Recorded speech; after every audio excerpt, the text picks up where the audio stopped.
Welcome to జై స్వరాజ్య world TV. నేను మీ సౌమ్య. ఈరోజు మనం ఒక ప్రొడ్యూసర్, ఒక డైరెక్టర్ ఇండస్ట్రీకి ఒక మంచి హిట్ ఇచ్చి మనందరికీ లవ్ స్టోరీ అంటే ఇలా కూడా ఉండొచ్చని నేర్పించిన రాజ్ గారి దగ్గర ఉన్నాం. ఒకసారి ఆయన సినిమా విశేషాలు ఏంటి, అసలు ఆయన ఇండస్ట్రీకి ఎలా వచ్చారు, ఆయన దగ్గర ఉన్న ఇంట్రెస్టింగ్ న్యూస్ ఏంటో ఇప్పుడు తెలుసుకుందాం. వచ్చేయండి. నమస్తే సార్, ఎలా ఉన్నారు? అబ్బా చాలా యంగ్గా, మిమ్మల్ని చూస్తుంటే నాకనేది చూస్తుంది, అంత బాగున్నారు మీరు. సో ఎలా గడుస్తుంది మూవీ లైఫ్? బాగుంది. మనకి ఏదైనా ఇష్టమైంది మనం చేస్తే బాగానే ఉంటుంది. దాంట్లో ఏమైనా చిన్న చిన్న ముట్టికాయలు పడ్డా బాధ అనిపించింది. If you like something. So cinema industry అట్లా నేను చూస్ చేసుకుని వచ్చింది. ఎందుకంటే సినిమా ఇండస్ట్రీలో సక్సెస్ రేటు కంపారిటివ్లీ తక్కువ మిగతా ఇండస్ట్రీస్ కన్నా. బట్ అయినా కూడా మనకి చాలా ఇష్టం అనిపించినప్పుడు ఆ పెయిన్, ఆ కష్టం అనిపించదు. So that's how I'm very happy, కంటెంటెడ్. నాకు నచ్చిన సినిమాలు చేస్తున్నాను. రిజల్ట్ ఏదైనా ఐఎమ్ డూయింగ్ ఇట్. సో ఇప్పుడు మీరు చూసుకుంటే పెళ్లి చూపులు, చూసి చూడంగానే, లేదు అంటే మీరు చేసిన మూవీస్ ఆల్మోస్ట్ అన్ని కొన్ని లవ్ స్టోరీస్ ఉంటాయి. ఎందుకు లవ్ స్టోరీస్ మీ దగ్గరికి వస్తున్నాయా, లేకపోతే మీరు రియల్ లైఫ్లో లవ్ స్టోరీస్ ఇన్స్పైర్ అయ్యి, అంటే లైఫ్లో జరిగిన లవ్ ఏమన్నా అవి వినగానే అనిపించి తీసుకుంటున్నారా వాటిని? అయ్యో అలా లేదు. యాక్చువల్లీ అది లవ్ స్టోరీస్ అని అంటారు, కానీ దాని వెనక ఒక థీమ్ ఉంటుంది అన్నిటికీ. అంటే ఆ థీమ్ కూడా రియల్ లైఫ్ నుంచి వచ్చిన థీమే. ఇప్పుడు ఫర్ ఎగ్జాంపుల్ చూసి చూడంగానే ఉంది. ఒక ఫోటోగ్రఫీ ఇష్టం ఉన్నటువంటి ఒక కుర్రాడు, వాళ్ళ ఫాదర్ ఏమో ఇంజనీరింగ్ చేయమనంటే, వాళ్ళ మదర్ అంటే తన ఇష్టమైన ప్యాషన్ నిలబెట్టుకోవడం కోసం చేసే కథ. అయితే ఆ ప్యాషన్ నిలబెట్టుకునే టైంలో తనకి ఒక అమ్మాయికి ఉండే చిన్న లవ్ని మనం బ్యాక్డ్రాప్గా తీసుకోవడం జరిగింది. కానీ అండర్ కరెంట్ పాయింట్ ఈస్ తను అనుకున్నది పర్సూ చేయడం. అలాగే మెంటల్ మదిలో సినిమా శ్రీ విష్ణు చేసి, దాంట్లో ఏంటంటే మనిషికి కన్ఫ్యూజన్ ఉండొచ్చు, కానీ కన్ఫ్యూజన్ చిన్నదానికి ఓకే, కానీ మేజర్ కన్ఫ్యూజన్ ఉండకూడదు. అంటే కాఫీ టీలో ఏదైనా డిసైడ్ చేయొచ్చు, కన్ఫ్యూజన్ ఉండొచ్చు. లైఫ్ లో when it comes to two girls, ఇద్దరు లైఫ్ తో ఆడుకోకూడదు. ఒక సటిల్ గా అందంగా చెప్పినటువంటి సింపుల్ పాయింట్ అది, కానీ సీరియస్ పాయింట్ లోపల ఉంది. పెళ్లి చూపుల్లో ఉమెన్ ఎంటర్ప్రినర్షిప్, ఒక అమ్మాయి తను అనుకున్న ఫుడ్ ట్రక్ బిజినెస్ ఎలా పెట్టాలి, పెట్టాలంటే ఒక అమ్మాయి అంత స్ట్రాంగ్ గా ఉంటుంది అని చూపించడం కోసం చేసినటువంటిది. సో వీటన్నిటికీ బ్యాక్ డ్రాప్ ప్రేమ కథలే, కానీ పాయింట్స్ కొత్తవి. సో మీరు తీసుకున్న అందరూ కూడా లైక్ చిన్న హీరోలే ఉంటారు తెలిసినంత వరకు, అది కూడా అప్కమింగ్. యాజ్ లైక్ ఏదో ఒక సినిమా, రెండు సినిమాలు చేస్తున్న వాళ్ళు కాదు, అప్కమింగ్ తీసుకుంటారు. ఎందుకు వాళ్ళనే చూస్ చేసుకోవడం, ఎందుకు పెద్ద హీరోస్ వరకు మనం వెళ్ళట్లేదు? అంటే దాంట్లో ఒక కిక్ ఉంది నాకైతే. ఫస్ట్ ఆఫ్ ఆల్ పెద్ద హీరోలతో చేయడానికి నేను రెడీ, కానీ డేట్స్ అంత ఈజీగా ఎవరిది లేదు. సో ఆ రేస్ లో నుంచి లైన్ లో అంటే టైం పడుతుంది, మనం పేషెన్స్ ఉండాలి. 1 or 2 years పడుతుంది. దాని బదులు అప్కమింగ్ ఉన్న హీరోస్ తో కూడా చేసి దాంట్లో ఇవ్వడంలో కిక్ ఉంది, ఒక హ్యాపీనెస్ ఉంది. సో అందుకని ఈ రూట్ చూస్ చేసుకున్నాను. I'm very open to big films as well, కానీ నాకు అన్ని కుదిరినప్పుడు అది కూడా చేస్తాను. సో మనం చూసుకుంటే మీరు లవ్ స్టోరీస్ ఎక్కువ చూస్తున్నాం కాబట్టి అడుగుతున్నా, కమర్షియల్ మూవీస్ మీద మీ ఒపీనియన్ ఏంటి? యాజ్ లైక్ అంటే ఏదో 5 సాంగ్లు పెట్టేసి ఫైట్లో పెట్టేస్తారు అన్నట్టు మీరు తీసుకుంటారు, లేకపోతే కమర్షియల్ మూవీస్ కూడా ఈ టైంలో హిట్టే బాగుంటుంది, అన్ని మూవీస్ ఒకేలా ఉండట్లేదు అన్నది తీసుకుంటారు? ఎందుకంటే ఇప్పుడు బోయపాటి గారి సినిమాలు చూసారనుకో, ఆయన సినిమాలు ప్రతిదీ ఒక ఫైట్ అవే ఎక్స్పెక్ట్ చేస్తాం. సో మీరు ఎలా అనుకుంటారు? కమర్షియల్ మూవీస్ అనేసరికి తీయాలన్న ఆలోచన ఉందా? ఖచ్చితంగా కమర్షియల్ ఉండాలి. ఎందుకంటే మల్టీప్లెక్స్ ఆడియన్స్ అంటే డెఫినెట్లీ సిటీలో క్లాస్ క్రౌడ్ ఉంటున్నారు, అంటే సాఫ్ట్వేర్ ఉద్యోగులు కావచ్చు, మిడిల్ ఏజ్ వాళ్ళు కావచ్చు, చాలా వస్తున్నారు. When it comes to single screens, అక్కడ ఖచ్చితంగా కావాల్సిందల్లా ఓన్లీ మాస్ సినిమా. అంటే 4 ఫైట్స్లో 4 డాన్స్లు, పక్కాగా ఫారిన్ లొకేషన్స్. ఎందుకంటే వాళ్ళు పెట్టి 100 రూపాయలు ఫుల్ వాల్యూ వాళ్ళు ఎక్స్పెక్ట్ చేస్తారు. సో అక్కడ అదే కావాలి మనకి. సో మన ఇండస్ట్రీని సర్వైవ్ చేస్తున్నది కూడా కమర్షియల్ మాస్ సినిమాలు. ఇప్పుడు రేపు సంక్రాంతి వస్తుందంటే మీరు 4 సినిమాలు రెడీ అయితే 4 హౌస్ఫుల్స్ అవుతాయి, ఎందుకంటే చూస్తారు. సో దాని డిమాండ్ ఎప్పుడు ఉంటుంది. నేను very much for it. So as a ప్రొడ్యూసర్గా కాకుండా యాజ్ ఏ డైరెక్టర్గా అయితే మీరు ఏ జోనర్ ఇష్టపడి కథ రాయాలనుకుంటారు? మాకు నాకు ఏదైనా కానీ కూర్చోబెట్టగలిగితే చాలు. సినిమాకి నేను అన్నీ చూస్తాను. ఫర్ ఎగ్జాంపుల్ లవ్ స్టోరీస్ చూస్తాను, మంచి థ్రిల్లర్స్ చూస్తాను, మసాలా సినిమాలు చూస్తాను. ఏదైనా నన్ను ఎంగేజ్ చేసిందా లేదా అంతే. అట్లాంటి ఫర్ ఎగ్జాంపుల్ జాతిరత్నాలు, ఆ పాయింట్స్ చూస్తే సిల్లీగా ఉంటుంది, కానీ 2 hours నవ్వుకుంటూనే ఉన్నాం, ఎంత బాధ తీశారు. So I love it.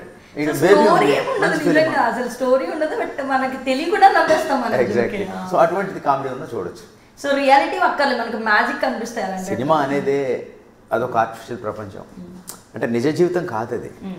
కాకపోతే దానికి ఎవే ఉన్నా కూడా మీరు కన్విన్సింగ్గా చెప్పగలిగితే చూస్తారు. ఓ కామెడీ పాయింట్ లేకపోతే నిజంగా ఒక మనిషి 10 మందిని కొట్టగలరా, 4 కొట్టగలరా, కానీ మనకు బాగా అనిపిస్తుంది. యాజ్ లైక్ మీరు హీరోస్ విషయం పక్కన పెడితే హీరోయిన్స్ ఆ చూసింగ్లో కూడా మీరు పర్టికులర్గా ఇప్పుడు పెళ్లి చూపులు కానీ లేదా చూసి చూడంగానే మెంటల్ మదిలో ఎవరైనా సరే ఇప్పుడు Mumbai heroines north Indian heroines మీద కాన్సన్ట్రేషన్ పెట్టారు, ఎందుకంటే వాళ్ళు ఎక్స్పోజ్ చేయగలరు, ఎందుకంటే మన సౌత్ ఇండియన్స్ అనుకో మన సైడ్ వాళ్ళు అన్నది నెగిటివ్ పాయింట్ అయిపోయింది. సో మీరు అన్నది ఎందుకు సౌత్ మ్యాక్స్ మీ దాంట్లో సౌత్ ఇండియన్ హీరోయిన్స్ ఉంటారు చూసుకుంటే, ఇటువైపు వాళ్ళని ఎందుకు వాళ్ళని చూస్ చేసుకున్నారు? నాకు అలా లేదు, ఆ క్యారెక్టర్కి వాళ్ళు సూట్ అవుతారు లేదా అని. ఇప్పుడు పెళ్లి చూపులు చేసినప్పుడు తరుణ్ భాస్కర్ వచ్చారు, రీతు వర్మని పెట్టుకుందాం, అమ్మాయి కొత్త అమ్మాయి కానీ యాప్ట్గా అనిపిస్తుంది అన్నాడు. చూస్తే విజయ్ పక్కన యాప్ట్గా ఉంది ఆ సినిమాలో, సో అందుకని తాను తీసుకున్నాం. అక్కడ తను అప్పుడు స్టార్ హీరో నేను కాదు, అంటే బ్యాక్ క్యారెక్టర్స్ చేశారు కానీ. ఆ తర్వాత ఐ డిడ్ మెంటల్ మదిలో, దాంట్లో నివేత పేతురాజు అమ్మాయిని ఫస్ట్ టైం లాంచ్ చేశాను నేను ఇక్కడ తెలుగులో, వివేక్ అత్రేయ. సరే అమ్మాయి బాగుంటుందంటే వై నాట్ అని ఇద్దరం ఆడిషన్ చేసుకుని బాగుంది అనుకున్నాను. Immediately we took her, she is a very good performer. ఆ తర్వాత వర్షా బొల్లమ్మని నా సినిమాతోటి మళ్ళీ లాంచ్ చేశాను, దట్ ఈస్ చూసి చూడంగానే. సో ఇవన్నీ కూడా వాళ్ళు యాప్నెస్, ఈ క్యారెక్టర్కి వాళ్ళు సూట్ అవుతున్నారా, అందులో ఫిట్ ఇన్ అవుతున్నారా, న్యాచురల్గా ఉన్నారా లేదా, అదే చూసాం, అంతకుమించి ఇంకేం లేదు. సో మీరు ప్రొడ్యూసర్గా చూసుకుంటే మనీ పరంగా చాలా ఎక్కువ కేర్ తీసుకోవాల్సి ఉంటుంది ప్రతిదీ కూడా. మీరు సెట్స్లో ఎలా ఉంటారు యాజ్ ఎ ప్రొడ్యూసర్స్? ఎందుకంటే అందరూ ఒకేలా ఉండాలని రూల్ లేదు, యాజ్ ఎ ప్రొడ్యూసర్గా మిమ్మల్ని ఎలా చూస్తాం మేము సెట్స్లో? అంటే నాకు డెఫినెట్గా ఆ రోజు జరిగేదంతా నాకు తెలుస్తుంది, అంటే ఆ క్లారిటీ ఉండాలి ప్రొడ్యూసర్ అనేవాడికి. ఇవాళ ఎవరైనా ప్రొడక్షన్ హౌస్కి వచ్చి కొత్తగా సినిమా తీస్తానంటే నేను ముందు మీకు దాని మీద కమాండ్ ఉండాలి అని చెప్తాను. అక్కడ మీకు సర్ప్రైజ్లు ఉండకూడదు, అంటే ఎటువంటి కాస్ట్లు ఉంటాయి, సడన్గా 10% పెరిగింది అంటే మీకు తెలియాలి, సర్ప్రైజ్ ఉండకూడదు. ఎందుకంటే దట్ ఈస్ పాసిబుల్, ఓ రెయిన్ పడిందో ఏదైనా వచ్చి లొకేషన్ ఆగిపోయిందంటే షూట్ ఆగిపోతే కాస్ట్ పెరుగుతుంది. సో ఆ క్లారిటీ మీకు ఉండాలి. అలాగే అట్ ది సేమ్ టైం ఎక్కడైనా వేస్టేజ్ అయితే కూడా ఒక ప్రొడ్యూసర్కి తెలియాలి. అలా తీయడం వల్ల ఏమవుతుందంటే ప్రొడ్యూసర్ 2.5-3 crores చిన్న సినిమా తీయాలి అనుకున్నాడు అనుకోండి, ఓ 3 అనుకున్నాడు, 325, 330, 340 అయితే దాని ప్రిపేర్డ్గా అతను ఉన్నాడా లేదా. సో అందుకని ఆ ప్రిపేర్డ్నెస్ ఉండి చేయడం వల్ల సినిమా ఎఫెక్ట్ అవ్వదు, ప్రాజెక్ట్ ఆగదు. ఈ క్లారిటీతో రమ్మని అంటాను నేను, ఒక ప్రొడ్యూసర్కి అది నీడెడ్. నాకు ఆ విషయంలో అబ్సల్యూట్లీ క్లియర్. నేను వాళ్ళకన్నా ముందే కాస్టింగ్లో నేను కూర్చుంటాను మా స్టాఫ్. అలాంటి మీరు ఎందుకు ఎప్పుడు మీ పేరుని ఇంక్లూడ్ చేసుకోవాలనుకోలేదు కాస్టింగ్లో? అంటే మెయింటెనెన్స్ ఉంది, సో గుడ్ లుకింగ్ ఉంటారు ఆల్మోస్ట్. ఇప్పుడు బ్రదర్ క్యారెక్టర్స్ కానీ అలా చాలా మెయిన్ ఇంపార్టెంట్ రోల్స్ ఖచ్చితంగా మీ మూవీలో ఉంటాయి. మిమ్మల్ని మీరు ఎందుకు స్క్రీన్ మీద చూసుకోవాలని అనుకోలేదు? ఎందుకంటే ఎవరైనా చేస్తున్న ప్రొడ్యూసర్స్ అలా చేస్తూ ఉంటారు. చేయొచ్చు, నేను ఆ క్యారెక్టర్ నన్ను అడుగుతాను, మా డైరెక్టర్ని అడిగారు, రాజు గారు ఇది మీరు చేయండి అని అంటుంటారు. బట్ ఏమవుతుందంటే production it self is a tension. దానికి పొద్దున్న 6:55, 7కి స్టార్ట్లో మేకప్తో రెడీగా ఉండడం, ఈ టెన్షన్ తోటి అంటే చూపించలేదు. బట్ మేబీ చేస్తానే అతి త్వరలో. ఓకే, మీరు మామూలుగా బయట వస్తున్నాయా మీకు? ఎవ్రీ వీక్ ఒకరిద్దరు అడుగుతారు, మీరు చేయండి ఒక క్యారెక్టర్ చేయండి. బట్ నాకేంటి 10 days 15 days 9 to morning 7 to evening 6 దాకా కంటిన్యూస్గా ఇంకే పనులు పెట్టుకోకూడదు. అంటే నాకు అదర్ అప్లికేషన్ వేరే బిజినెస్లు కూడా ఉన్నాయి, వాటి మీద ఇంపాక్ట్ ఉంటుంది ఏమో అని సెకండ్ థాటే. కానీ maybe I think here after I will do it. So Shiva Kandukuri గారిని మాట్లాడుకోవాలనుకుంటే యాజ్ ఏ మీ సన్గా మూవీస్లోనే సెలెక్ట్ చేసుకున్నప్పుడు మీ ఒపీనియన్ ఏంటి? అంటే ఆయన ఒక హీరో అవ్వాలనుకున్నప్పుడు ఖచ్చితంగా డిస్కస్ చేసి ఉంటాను మీతో. సో మూవీలో ఎలాంటి స్ట్రగుల్ ఉంటుందో కూడా మీకు తెలుసు, అలాంటిది మీరు ఎలా యాక్సెప్ట్ చేశారు, ఆయన ఎలా అప్రోచ్ అయ్యారు మీ దగ్గరికి? అంటే తనని నేను ఫస్ట్ అడిగాను, అంతకుముందు చేస్తావా, నేను 16-15 టైంలో అడిగాను, నాకు ఎప్పుడు ఇంట్రెస్ట్ లేదన్నాడు. ఎందుకంటే తను యూఎస్లో ఉన్నాడు అప్పుడు, తను ఇంజనీరింగ్ చేస్తున్నాడు అక్కడ. ఆ తర్వాత 17-18లో మళ్ళీ అడిగా, నాకు ఇంకా ఇంట్రెస్ట్ లేదన్నాడు. ఇప్పుడు ఎందుకు లేదు అన్న, ఇంజనీరింగ్ అయిపోయింది అని. లేదు, నేను 1 year యాక్టింగ్ కోర్స్ చేస్తున్నాను ఇక్కడ, అదేను డైరెక్షన్ స్క్రీన్ ప్లే కోర్స్ ఒకటి ఉంది, చేశాడు 1.5 years. అది అయిన తర్వాత నాకు దాని మీద అప్పుడు ఇష్టం కలిగితే ఐ లాస్ట్ డాడ్ అన్న. So I weighted 18 I think నవంబర్లో ఎప్పుడో వచ్చి, ఇప్పుడు మీరేమైనా అనుకుంటే ఐఎమ్ ఓకే, కానీ ఫిట్ ఇన్ అవుతాను లేదు మీరు చెప్పాలి అన్నాడు. నేను ఫిట్ ఇన్ అవుతారని కాదు, నిన్ను వాళ్ళు యాక్సెప్ట్ చేస్తారో లేదు నాకు తెలియదు. ఎందుకంటే ఇక్కడ యాక్సెప్టెన్స్ అనేది రావడం చాలా ఇంపార్టెంట్ ఆడియన్స్ దగ్గర. అటెంప్ట్ అయితే చేయడానికి నేను రెడీ, ఆర్ యూ ఓకే అన్న, yes I want to try అన్న. అలా ఓ ప్రాజెక్ట్ స్టార్ట్ అయింది, అదే చూసి చూడంగానే అనుకోకుండా ఆ తర్వాత బ్యాక్ టు బ్యాక్ ఇప్పుడు 6 films, 7th film is doing it. First cinema చూసి చూడంగానే చేశాడు, అది జరుగుతుండగానే గమనం అనే సినిమా వచ్చింది, దానికి ఇళయరాజా గారు మ్యూజిక్ చేశారు. దాంట్లో తను, శ్రియా శరణ్, ప్రియాంక జవల్కర్ వీళ్ళు చేశారు. అది చాలా మంచి పేరు వచ్చింది దానికి. ఆ తర్వాత మను చరిత్ర అనే సినిమా చేశాడు, దాంట్లో తను మెగా ఆకాష్ చేశారు, అది కూడా ఈ డిడ్ వెల్. అది అమెజాన్ ప్రైమ్లో, ఇవన్నీ అమెజాన్ ప్రైమ్లో ఉన్నాయి. ఇది అవుతుండగా హీరో నాని ఫోన్ చేసి ఒకసారి ఓ సినిమా ఉంది శివ చేస్తే బాగుంటుంది అని అడిగారు. అదేంటంటే మీట్ క్యూట్ అని ఒక 5 episodes ఉంటాయి, అందులో ఒక ఎపిసోడ్ తను ఆదా శర్మ చేశారు, దానికి కూడా మంచి ఇది వచ్చింది. తను చూజీగా ఉన్నాడు. తనకి ఇప్పటిదాకా బ్లాక్ బస్టర్ అంటూ పడలేదు, బట్ మంచి పేరు మాత్రం వచ్చింది. ఈ ఇండస్ట్రీలో ఏంటంటే రికగ్నిషన్ రావడం ఇంపార్టెంట్. ఇది కాక తనని చూసి తనకి సినిమాలు వస్తున్నాయి, ఆఫర్స్ వస్తున్నాయి. వెయిటింగ్ ఫర్ దట్ బ్రేక్ పడే రోజు కోసం చూస్తున్నా. అది ప్రేక్షక దేవుడి చేతిలో, అది మన చేతిలో లేదు. యాజ్ లైక్ మీరు స్క్రీన్ మీద చూస్తున్నప్పుడు ఆయన చూసి చూడగానే ఫస్ట్ టైం మీరు ప్రొడ్యూసర్గా స్టోరీ వినడం వేరు, అదంతా అయిపోయిన తర్వాత ఒకసారి అదే బొమ్మ చేతిలోకి రాగానే చూస్తాం కదా స్క్రీన్ మీద, అప్పుడే అనిపించింది మీకు చూడగానే నేను యాక్ట్ అవుతారు అనుకున్నా. యాజ్ ఏ ఫాదర్గా కాదు, ఒక ఆడియన్గా చెప్పండి నాకు. డెఫినెట్లీ అనిపిస్తుంది. అది లేకపోతే సెకండ్ సినిమా దగ్గర నేనే ఆపేసేవాడిని. తను చాలా వెరీ ఫెయిర్గా ఉంటాడు ఆ విషయంలో. తను అందరిని అడుగుతాడు, నాకు ఎక్కడన్నా ప్రాబ్లం ఉంటే చెప్పండి, ఎక్కడ ఇంప్రూవైజ్ అవ్వాలి చెప్పండి, ఇది అవ్వాలి చెప్పండి. తను క్లియర్గా చెప్తాడు, ఫీడ్బ్యాక్ తీసుకుంటాడు. ఆ క్రిటిసిజంకి ఓపెన్గా ఉన్నప్పుడే మనం సక్సీడ్ అవుతాం. So that is there. ఓపెన్గా మాట్లాడతారు. Open, very open, very open. తనకు అన్ని రియాలిటీ తెలుసు, రియాలిటీ చెక్ ఉండాలి మనిషికి. ఇంకోటి ఏంటంటే మేము వీఆర్ ఆల్సో ఇంటూ కన్స్ట్రక్షన్ లైన్లో ఉన్నాం మేము. అది తను చూసుకుంటున్నాడు. ఇప్పుడు సైమల్టేనియస్లీ ఫిల్మ్స్ చేస్తున్నాడు, కన్స్ట్రక్షన్ యాక్టివిటీ చూస్తున్నాడు. నా బిజినెస్ లేవున్నా తను పార్టిసిపేట్ అవుతాడు. కాబట్టి సోల్ డిపెండెన్స్ దీని మీద అంటూ లేదు. ఇది చూజీగా మనకి ఇది సూట్ అవుతాం, బాగుంది అనుకున్నవి చేస్తున్నాం. సైమల్టేనియస్గా తన వర్క్స్ తను చూసుకుంటున్నాడు. సో మీకు మూవీస్ మీద చాలా ఇంట్రెస్ట్ అని తెలుసు, అంటే ప్రతి మూవీ కూడా మీరు ఫాలో అవుతారు. రీసెంట్ మీరు చూసిన మూవీ ఏంటి? నేను అన్ని చూస్తాను, ఇంక్లూడింగ్ హాయ్ నాన్న చూసాను. సో రీసెంట్ మిమ్మల్ని బాగా అట్రాక్ట్ చేసిన మూవీ ఏంటి, మీకు బాగా నచ్చిన మూవీ? నచ్చడం అంటే నాకు ప్రతి దాంట్లో నేను 2 things చూస్తాను. ఒకటేమో సినిమా నేను ఎంత బాగా కట్టిపడేసింది, ఎమోషనల్గా ఎంత నన్ను ఇన్వాల్వ్ చేసింది ఒకటి చూస్తాను. ఇంకొన్ని సినిమాలు ఏంటంటే టెక్నికాలిటీ ఎంత బాగుందని. నాకు ఫస్ట్ ప్రిఫరెన్స్ టెక్నికాలిటీ. ఓ సినిమా టెక్నికల్గా చాలా బాగుందంటే నేను ఫిదా అయిపోతాను. ఎంత బాగా చేశారు, ఈ పాయింట్ నాకు ఎందుకు తట్టలేదు అని అనిపిస్తుంది. నన్ను నేను క్రిటిసైజ్ చేసుకుంటాను. నేను తీసుకుంటే ఇలా ఈసారి ఫాలో అవ్వాలి వెళ్ళాను, నాకు అడ్మిరేషన్ వస్తుంది. అలా కొన్ని సినిమాల్లో నాకు అంటే అన్ని క్రాఫ్ట్స్ మీద గౌరవం ఉంది. పర్టికులర్ ప్రొడక్షన్ వాల్యూస్ బాగుండి, ప్రొడక్షన్ డిజైన్ చాలా బాగుండాలి. దానికి డబ్బుతో పని లేదు. ప్రొడక్షన్ డిజైన్ అంటే ఆర్ట్ వర్క్కి డబ్బుతో కాదు, దట్ ఈస్ విత్ ఇంటలెక్ట్. అంటే ఈ సెట్ మనం గుడిసె సెట్ వేసినా, రిచ్ మ్యాన్ సెట్ వేసినా రియలిస్టిక్గా ఉండాలి, నేచర్ దగ్గరగా ఉండాలి. అది ఉందా లేదా చూస్తాను. అంటే డబ్బు ఉంది కదా అని దానిలో సామానంతా నింపేసి కాకుండా. అలా మలయాళీ ఫిల్మ్స్ అన్ని బాగుంటాయి. అండ్ ఇప్పుడు రీసెంట్గా వచ్చిన మన తెలుగు సినిమాలు అన్నీ కూడా ప్రొడక్షన్ క్వాలిటీస్ బాగుంటున్నాయి. బట్ కొన్ని ఆడట్లేదంటే వాళ్ళు కూర్చోబెట్టలేకపోతున్నారు 2 hours, ఎక్కడో ల్యాగ్ ఉంటుంది. That is happening. So otherwise I'm not filmy lover. నేను అంటే టెక్నికల్గా సినిమా బాగుంటే నాకు చాలా ఇష్టం. అదే రీజన్ అంటే మీకు ఆ మూవీస్ ఎక్కువ చూడడం వల్ల ఒక ప్రొడ్యూసర్గా మారగలిగారా, లేకపోతే ఏంటి, ఎందుకు? అంతే, సినిమా మీద ఒక పిచ్చి ఇష్టం ఉంటేనే ఇందులో రావాలి. ఎందుకంటే ఇందులో 85%, 80 to 85% డబ్బులు పోవడానికి స్కోప్ ఉంది. ఇక్కడ 20% డబ్బులు రావడానికి స్కోప్ ఉంది. ఇదే డబ్బు నీ 4 కోట్లు, నేను ఎక్కడ ప్లాట్ కొంటే నాకు 5 కోట్లు అవుతుంది. ఇక్కడ 4 పెడితే 3 వస్తుందో ఎంత వస్తుందో తెలియదు. ఎంత ఇష్టం ఉంటే ఇందులో ఉండాలి అంటే నాకు ఇష్టం ఉంది. ఇంకోటి దేవుడి దయ వల్ల నాకు ఇప్పటిదాకా అంటే ఎవ్రీ టైం అవ్వాలని లేదు, ఎక్సెప్ట్ 30%, 20% తప్ప మోస్ట్ ఆఫ్ ద టైం నేను పెట్టిన డబ్బు నాకు ఒక్కోసారి తక్కువ ప్రాఫిట్, ఒకసారి ఎక్కువ ప్రాఫిట్తో వచ్చింది. నేను ఈవెంట్ టుడే ఒక ఫిలిం తీసానంటే వెళ్ళిపోతుంది, నాకు అది టేబుల్ ప్రాఫిట్ తోటే అమ్ముతాను ఇప్పటిదాకా.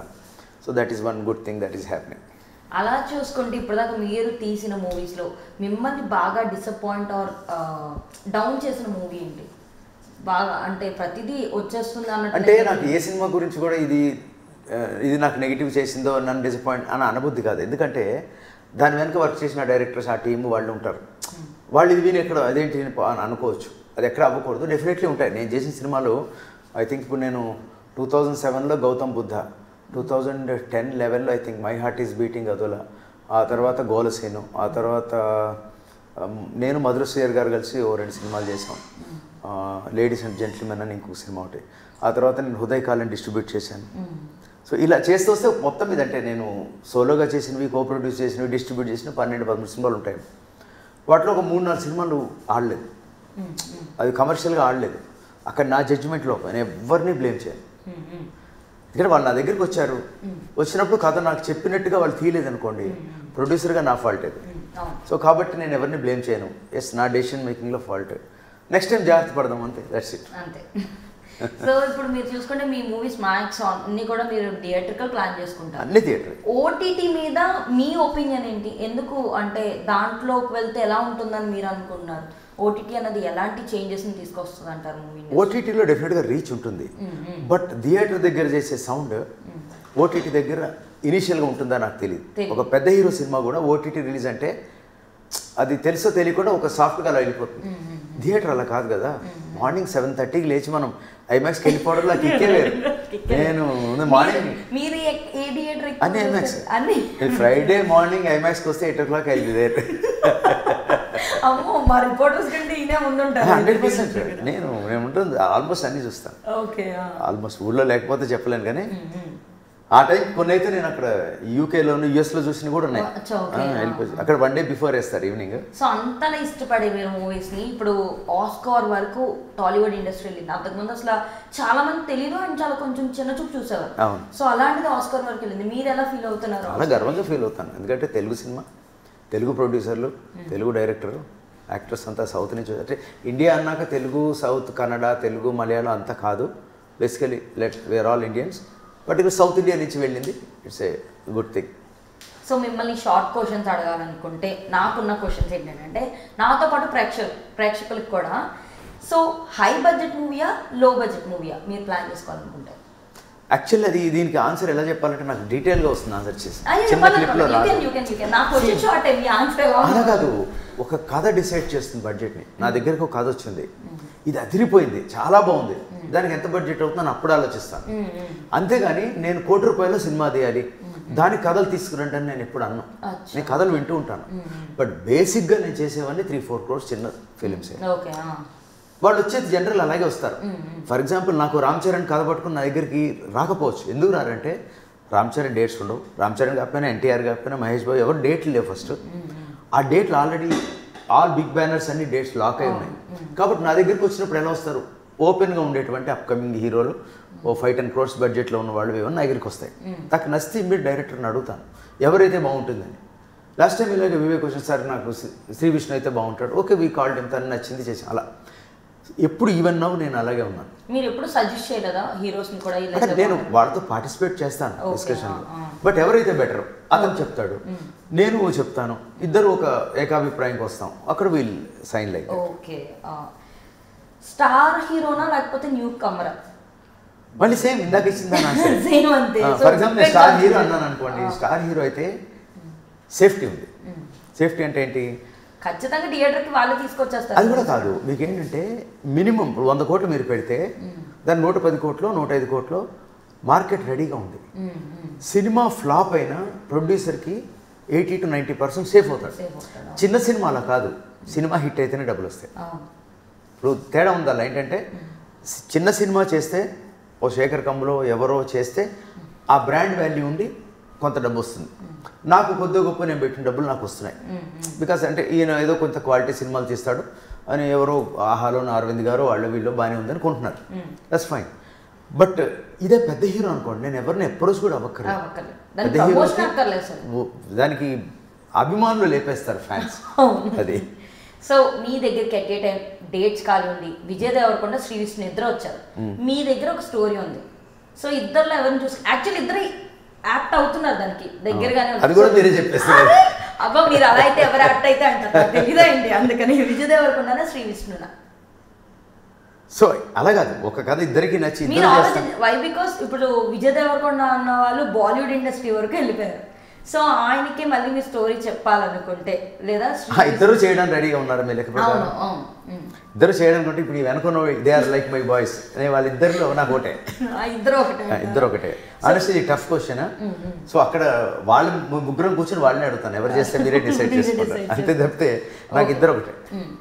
మీకు ప్రెసెంట్ ఉన్న ప్రొడ్యూసర్స్లో మిమ్మల్ని ఇన్స్పైర్ చేసిన వాళ్ళు, మీకు నచ్చిన ప్రొడ్యూసర్స్ ఎవరు? అలా చూస్తే ఇప్పుడు ఇది ఒక కైండ్ ఆఫ్ కార్పొరేట్ స్ట్రక్చర్లో ఉంది సినిమా ఇండస్ట్రీ వాళ్ళ.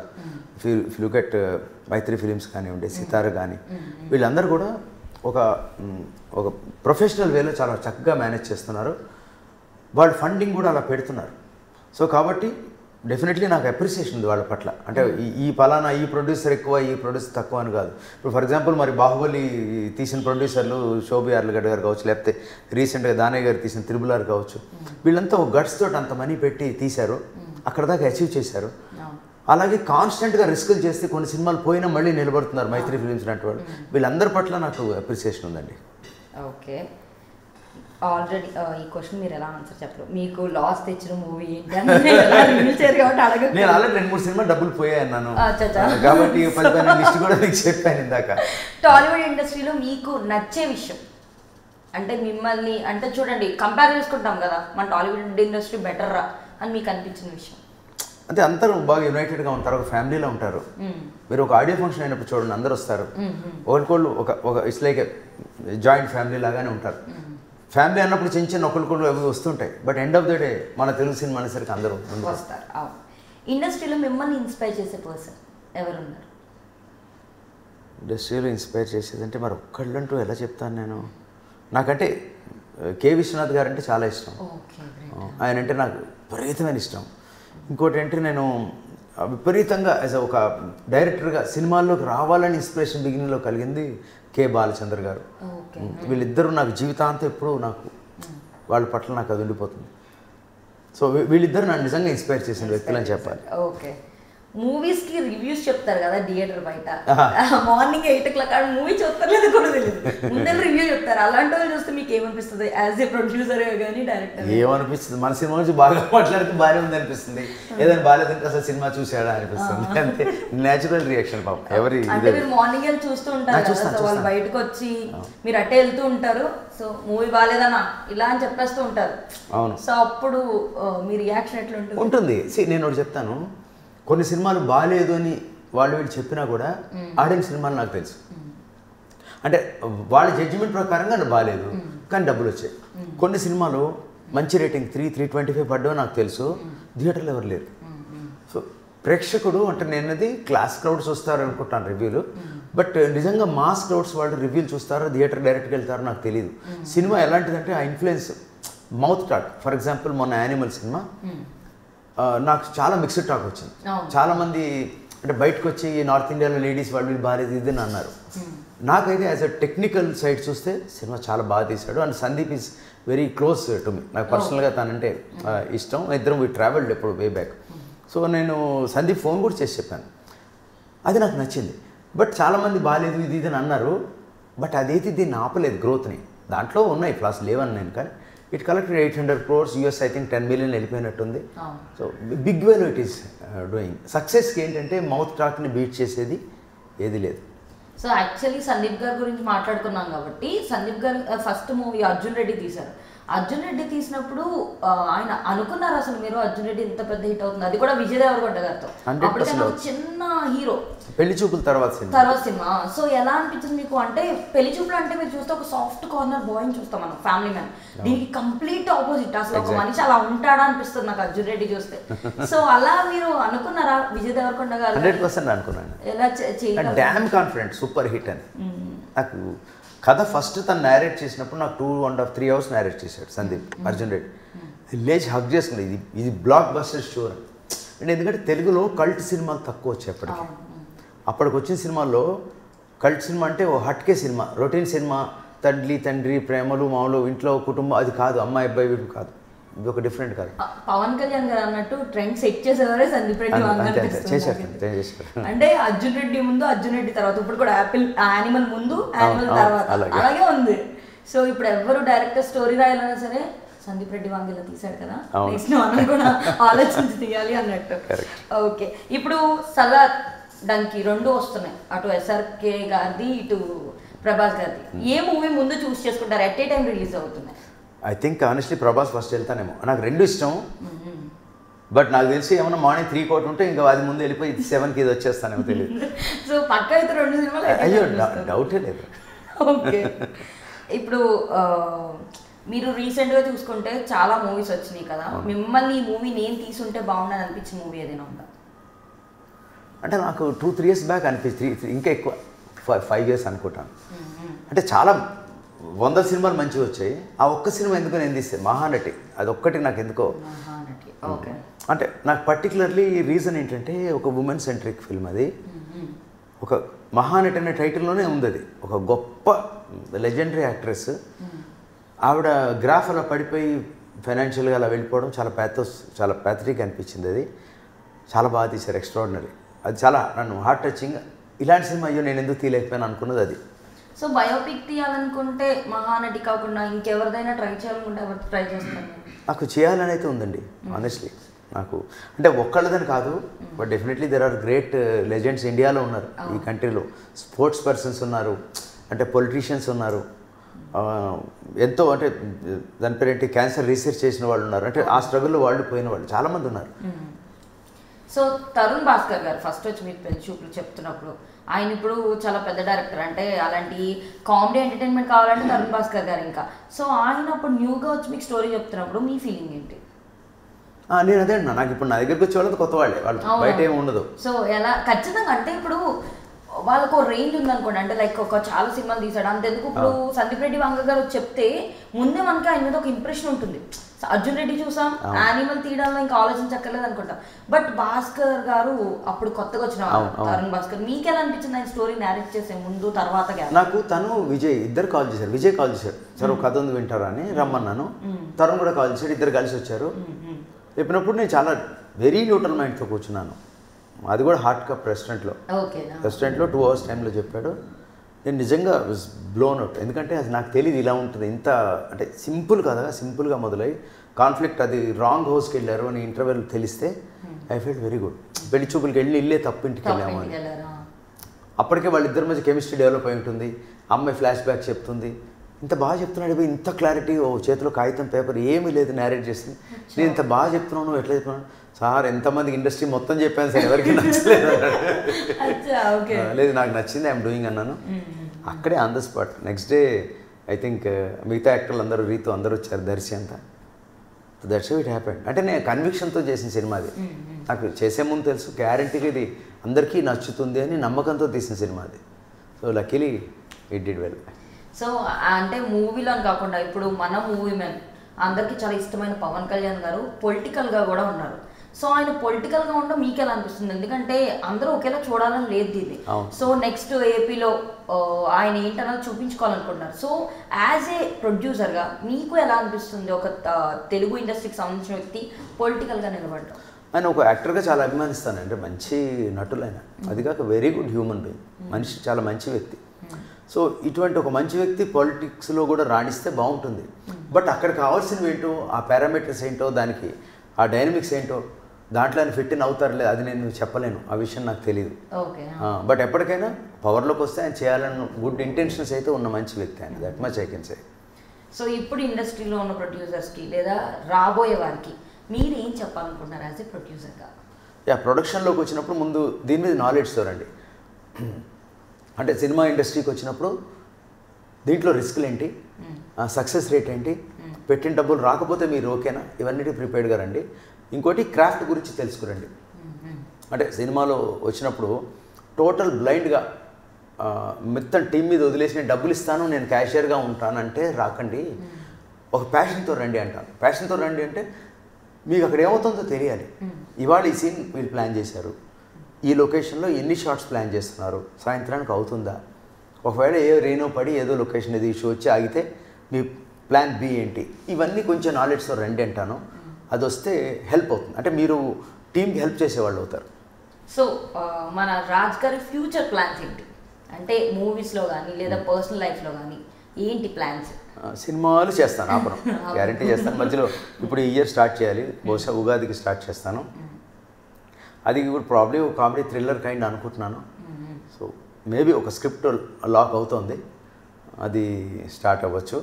అట్ ద సేమ్ టైం నాకు ట్రావెల్ ఇష్టం, వీలైతే సీనిక్ ప్లేసెస్, నేచర్కి దగ్గర ఉండడం ఇష్టం. I always prefer that. ఇంకోటి ఏం చేసినా మన ఎర్నింగ్లో ఒక లిటిల్ పర్సెంట్ ఎవరికైనా హెల్ప్ చేయడానికి పెట్టుకోవడం ఇష్టం నాకు. ఐ డోంట్ వాంట్ రివీల్ అది కానీ, బట్ నా లైఫ్లో ఈ మేజర్ థింగ్స్ ఇవి. అంటే మన చుట్టూ ఉన్న సమాజం చాలా చేస్తుంది, వాట్ వీఆర్ గివింగ్ బ్యాక్ ఏది కొంతైనా చేయాలి అని అంతే. ఓకే, సో ర్యాపిడ్ ఫైర్ అడగాలనుకుంటే మీ ఫేవరెట్ హీరో ఎవరు? ఫేవరెట్ హీరో తెలుగులోనా హిందీలోనా దేంట్లోనా? అమితాబ్ బచ్చన్. అమితాబ్ బచ్చన్ గారు. అదే టాలీవుడ్లో అడిగితే హాలీవుడ్లో ఒక్కడే ఎలా చెప్తాను నేను? ఇప్పుడు అలా కాదు, నిజంగా మీరు చెప్పండి. మన హీరోలు ఇప్పుడు ఇమ్మీడియట్గా 6 మంది 8 మందిని తీసుకుంటే ఒక్కొక్కళ్ళు ఒక ఏరియాలో స్ట్రాంగ్ ఉన్నారు. ఫర్ మరి మీరు అమితాబ్ బచ్చన్ గారిని ఎలా చూస్ చేసుకున్నారు ఫేవరెట్? ఆయన 80 ఏళ్ళు కాబట్టి ఎవరు పట్టించుకోరు. అంటే నా ఉద్దేశం ఆయన సీనియర్ మోస్ట్ లెజెండరీ పర్సన్. ఆయన నేను దీవార్ సినిమాని ఒక 7-8 సార్లు చూసి ఉంటాను. ఆయన జంజీర్, దీవార్, ఆయన ఏ సినిమా మిస్ అవ్వలేదు. మీరు డైరెక్టర్స్ అనుకోండి, టక్మన్ నేను బాలచంద్ర గారు, విశ్వనాథ్ గారు చెప్తాను. సో హీరోలు అనేసరి వీళ్ళందరూ నేను చూస్తాను. ఇప్పుడు మన హీరోలు అందరు సినిమాలు మార్నింగ్ 8 o'clock వెళ్ళి చూస్తా ఐమాక్స్లోనే. సో నాకు ఒకళ్ళు ఇష్టమైతే అతనివి చూసి మిగతా మానాలు అలా. సీనియర్ హీరోస్ లో కూడా ఎవరిని ఇంతలా ఫాలో అయిన వాళ్ళు ఎవరైనా ఉన్నారా అంటే పర్టికులర్ గా మూవీ సీనియర్ హీరోస్ లో? అంటే మీరు ఇంతకుముందు ఓల్డ్ జనరేషన్ టైప్ లో ఆఫ్ కోర్స్ సీనియర్ ఎన్టీఆర్ గారు, మరి నో డౌట్ కదా.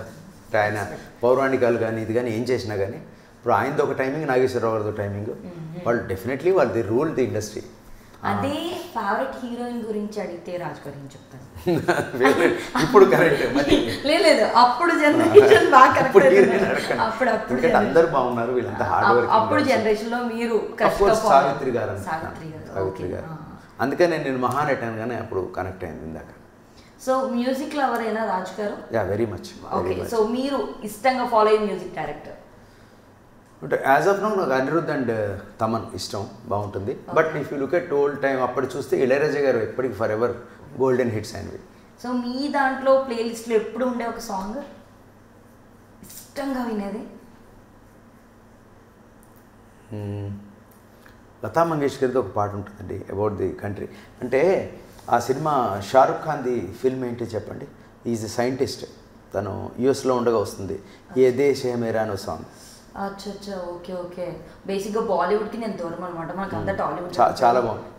అదొకటి, లతా మంగేష్కర్ గారు ఒక పాట. ఈ 2 పాటలు నాకు చాలా ఇష్టమైంది. అచ్చా, ఓకే. సో అలా స్వదేశ్ సినిమా పేరు స్వదేశ్.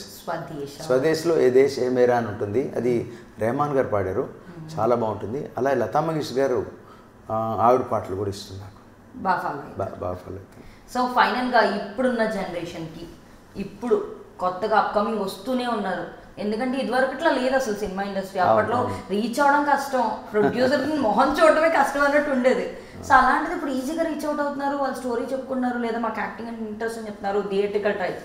సో అలా వచ్చే కొత్త జనరేషన్కి మీరేం చెప్పాలనుకుంటున్నారు? యాక్చువల్లీ కొత్త జనరేషన్కి పాత టైమింగ్స్ కన్నా ఒక 20 ఏళ్ల క్రితం కన్నా ఇప్పుడు అడ్వాంటేజ్. ఇప్పుడు మీలో టాలెంట్ ఉందనుకోండి, మీ టాలెంట్ 20 ఏళ్ల క్రితం నాకు తెలియాలంటే మీరు బాగా పాడతారు, లేకపోతే డ్యాన్స్లు వేస్తారు, 2 స్టెప్పులు వేస్తారు అనుకోండి, చెప్పడానికి లేదు. ఇప్పుడు మీకు రీల్స్ వచ్చాయి, ఇన్స్టాగ్రామ్ రీల్స్, టిక్టాక్ అది ఇప్పుడు వెళ్ళిపోయినట్టుంది. కానీ మీకు ఒక సోషల్ మీడియా మీ చేతిలో ఉంది, మీకు యూట్యూబ్లో మీరు ఏదైనా అప్లోడ్ చేయొచ్చు, దానివల్ల నలుగురు చూస్తున్నారు. ఇప్పుడు జస్ట్ లైక్ దట్ ఒక విలేజ్లో ఉన్నవాడు వాళ్ళ ఫాలోయింగ్ని 30,000 నుంచి 50,000 నుంచి 1,00,000 దాకా పెంచుకుంటున్నారు. ఆ స్కోప్ ఇంతకుముందు లేదు. అంటే సోషల్ మీడియా ఎప్పుడైతే అందరి చేతిలోకి వచ్చిందో ఒక్కొక్కళ్ళ టాలెంట్ ఇంకొకళ్ళు చూసుకోవడానికి స్కోప్ వచ్చింది. అలాంటప్పుడు ఇది బెటర్ వే, మిమ్మల్ని మీరు ఎక్స్ప్రెస్ చేయడానికి చేయండి, మీకు రీచ్ వస్తుంది. రావడం వల్ల మిమ్మల్ని నలుగురు పేరవచ్చు. ఇప్పుడు ఫర్ ఎగ్జాంపుల్ బుల్లెట్ మీద వస్తావని ఏదో పాట ఉందనుకోండి, ఎవరో ఎక్కడో చేశారు, ఎంత రీచ్ అయింది, వాళ్ళు పాపులర్ అయ్యారు. అది ఎగ్జాంపుల్గా చెప్తున్నారు, అలాంటివి ఎన్నో ఉన్నాయి. సో మీ టాలెంట్ ఉందంటే ఇంతకన్నా బెటర్ టైం లేదు. మీరు రాయాలన్నా మీరు సోషల్ మీడియాలో పెట్టండి, మీది ఒక చిన్న డ్యాన్స్ స్టెప్ వేసి మీరు పెట్టండి, ఓ రీల్ పెట్టండి, మీ వల్ల మీ టాలెంట్ బయటకు తెలుస్తుంది, మీకు అవకాశం కూడా రావడానికి ఛాన్స్ ఉంది. So never loose heart, keep try. So youngsters అందరికీ నేను చెప్పేది ఏంటంటే సినిమా ఇండస్ట్రీ ఎవరి సొత్తు కాదు, ఇది టాలెంట్ సొత్తు మాత్రమే. మీకు టాలెంట్ ఉంటే యూఆర్ మోస్ట్ వెల్కమ్. సో అదనమాట. సో సార్ చెప్తుంది ఏంటంటే ఎవరికి ఇంట్రెస్ట్ ఉన్నా సరే, ఈవెన్ దో ఆయన కూడా న్యూ కమర్స్కి, కొత్త వాళ్ళకి ఇంట్రెస్ట్ చూపించడానికి ఖచ్చితంగా ఎప్పుడు డోర్స్ ఓపెన్ అయి ఉంటాయి. సో ఫ్యూచర్ మీ ప్రాజెక్ట్స్ అన్నీ కూడా పెద్ద హిట్ అవ్వాలని, వచ్చేవన్నీ కూడా ది బెస్ట్ రావాలని, అంటే మీకు ఒక లైఫ్ సాటిస్ఫాక్షన్ ఇచ్చే స్టోరీస్ అన్ని మీ ముందుకు రావాలని కోరుకుంటూ thank you so much. So చూసారు కదా మన రాజ్ గారితో ఈ మంచి కాఫీ లాంటి ఇంటర్వ్యూ. నెక్స్ట్ మరో గెస్ట్తో మీ ముందుంటే, అప్పటి వరకు సైనింగ్ ఆఫ్, బాయ్.